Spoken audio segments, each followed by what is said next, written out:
There are some things that I'm pretty good at growing.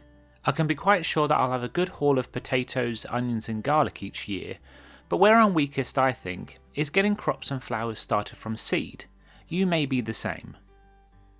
I mostly use seed and cell trays, which allow me to sow a lot of seeds in a small area, but I have a hard time keeping the compost in the tray moist enough, especially on really hot days.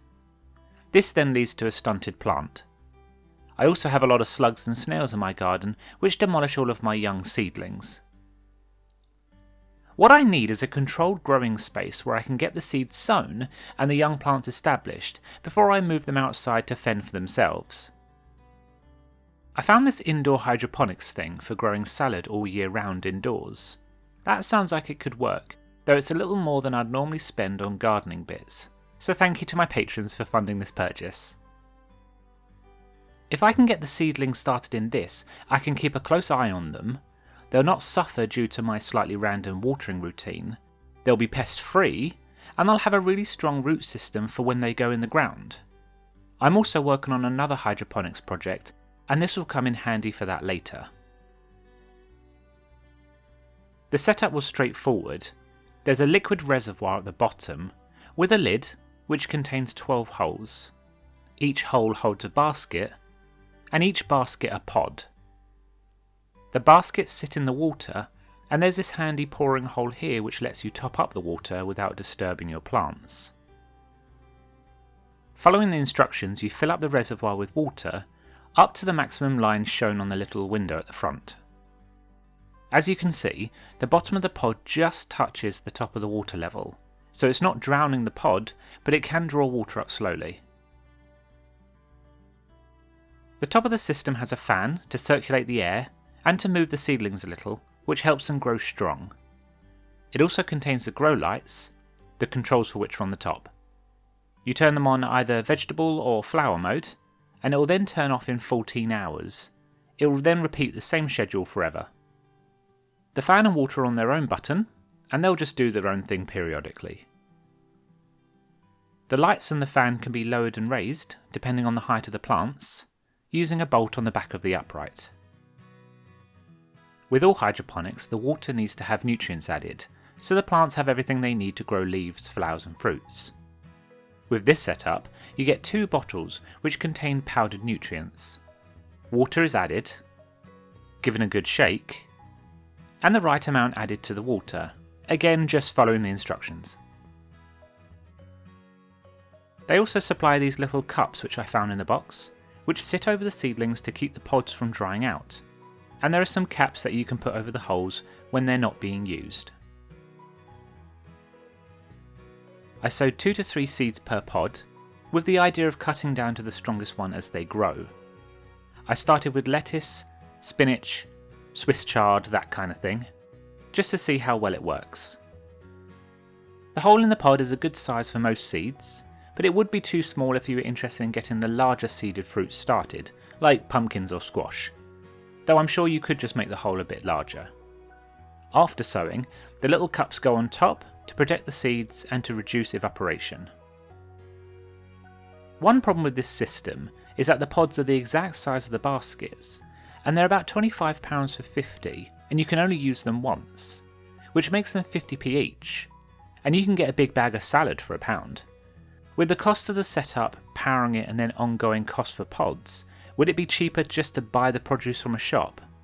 That's a bigger question than this video is worth, but I've been experimenting with using other things instead of pods, like sponge or wicking string, to see if you can get the same results for cheaper or ideally free.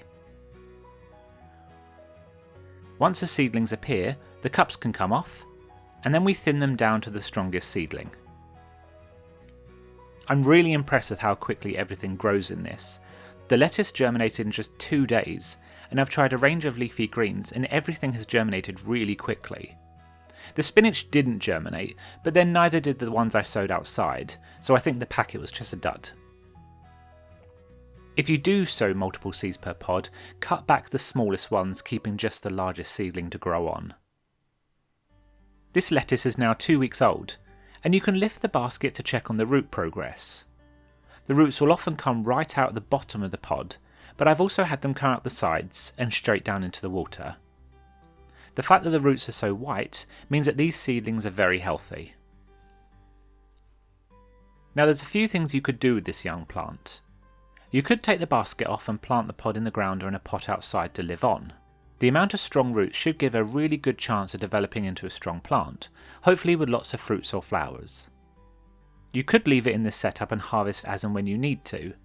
The lights go up and down to allow for plants of different sizes. Or you could use this as a nursery to fill a larger hydroponic setup.